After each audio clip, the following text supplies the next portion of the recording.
వాక్యం చెప్పలేండి, 2 నిమిషాలు ఒక మాట చెప్పి నేను ముగించడానికి ప్రయత్నం చేస్తాను. 4 సంవత్సరాలు కంప్లీట్ చేసుకుని 5వ సంవత్సరంలోనికి మేము వచ్చాం. చాలా నీట్ గా క్లాస్ గా బాగున్నాం కదా, మేము ఎక్సలెంట్ గా ఉన్నాం కదా అని మీరు అనుకోవచ్చు.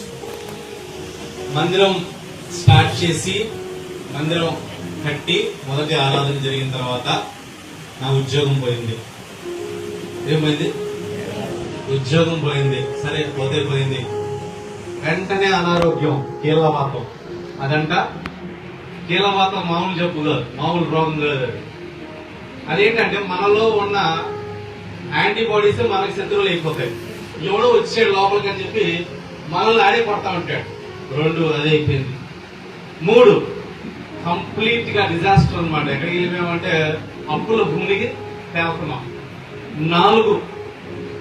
4 ఏంటంటే ఇంట్లో సమస్య. ఎవరితో? మా నాన్నగారితో. నన్ను ఇష్టం వచ్చాడు కొట్టి ఇల్లంతా పగలగొట్టి, పాపం మోటార్ గారు రాలేదు, ఇల్లంతా పగలగొట్టి ఆయన వెళ్ళిపోయారు. చూసిన జనం అంతా అంటున్నారు, ఈడు ఎంత పాపం చేయకపోతే, ఎన్ని తప్పులు చేయకపోతే జరిగింది, ఇది ఎంతే అవ్వాలి అంటున్నారు.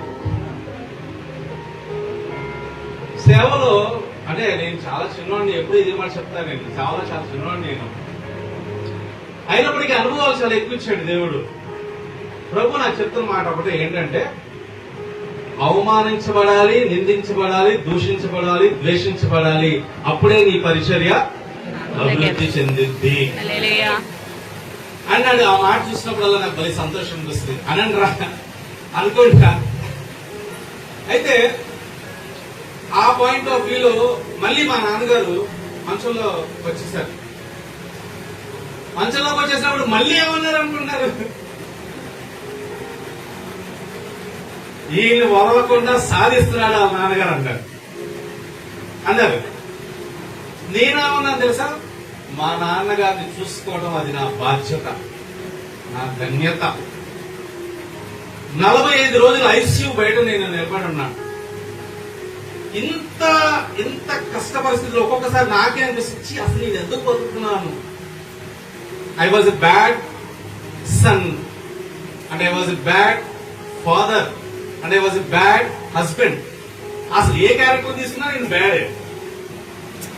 ఉన్న బంగారం అంతా అమ్మేశాం, ఏం లేదు.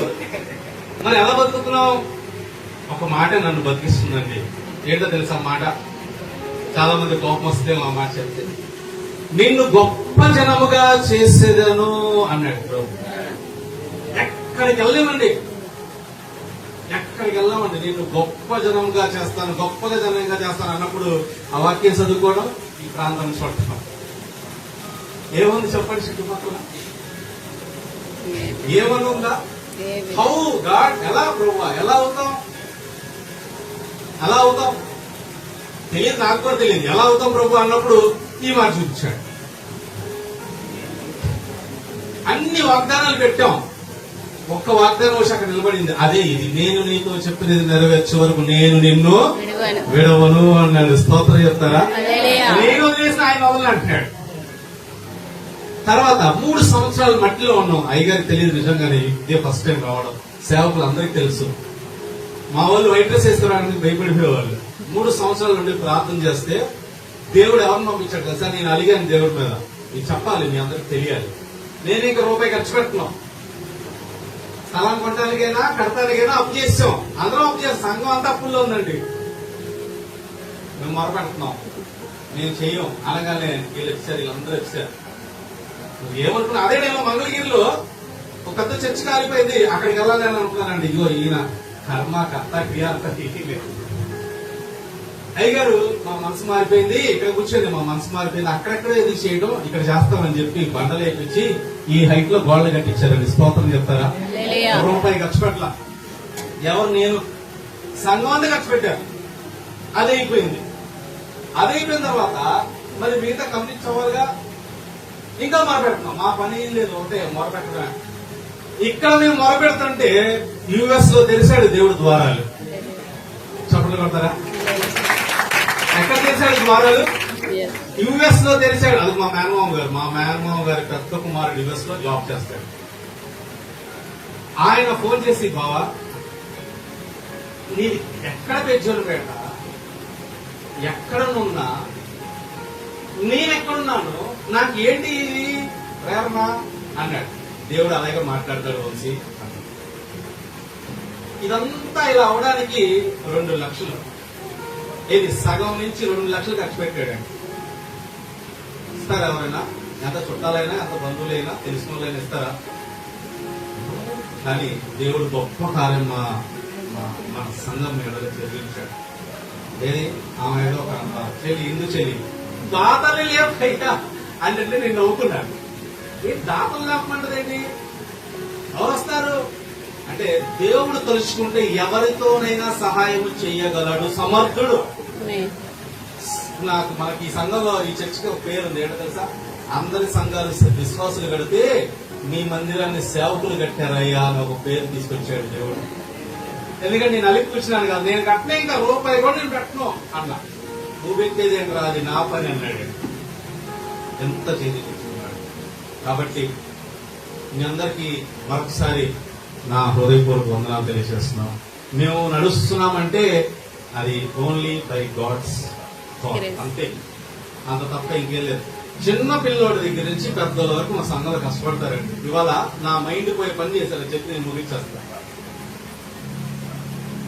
సిద్ధు, హర్ష ఇద్దరు ఏం చేశారంటే నా దగ్గరికి వచ్చి ఒకడు ఇచ్చి చేతిలో పెట్టాడు డబ్బులు. ఏంట్రా అన్న అంటే, మీ నాన్న ఇచ్చాడు కదా డబ్బులు, మళ్ళీ నువ్వు ఇస్తున్నావు ఏంటన్న.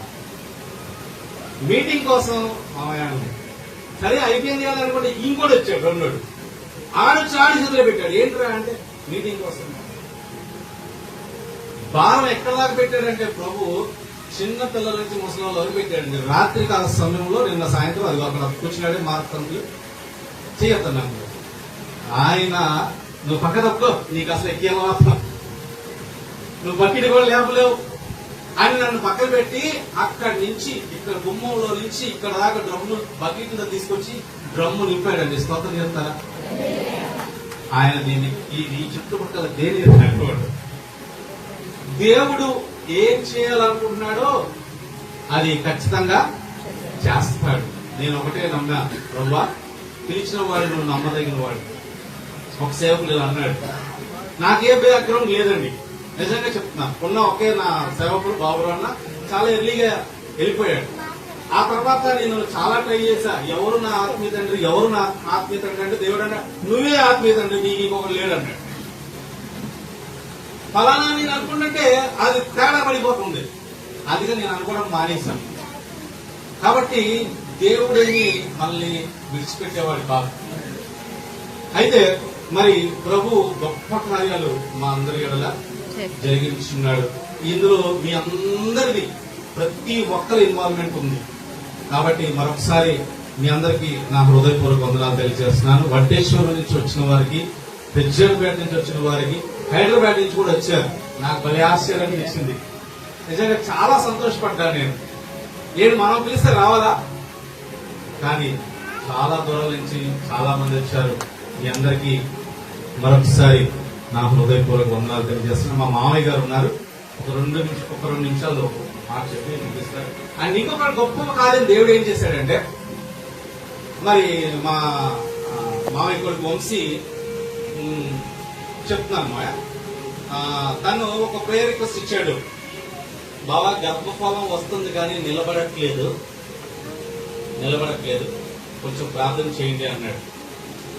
అంటే మందిరం కట్టించే సమయంలోనే అప్పుడే మందిరం కంప్లీట్ అయిపోయింది. నాకు ఫోన్ వచ్చింది, బాబా దేవుడు గర్భఫలం దయచేశాడు అన్నాడు. దేవునికి స్తోత్రం కలుగునుగాక. సరే గర్భఫలం దయచేశాడు అనుకున్నా, అయిపోయింది, అంతటా అయిపోయిందా? డెలివరీ అయిన తర్వాత ఏం చెప్పాడు తెలుసా? బాబా దేవుడు ఇద్దరు ఇచ్చాడు అన్నాడు. ఆ ఇద్దరు మగపిల్లలు ఆడపిల్లలు కాదు, ఒక మగపిల్లాడు ఒక ఆడపిల్ల. అసలు ఎంత గొప్ప దేవుడు అండి.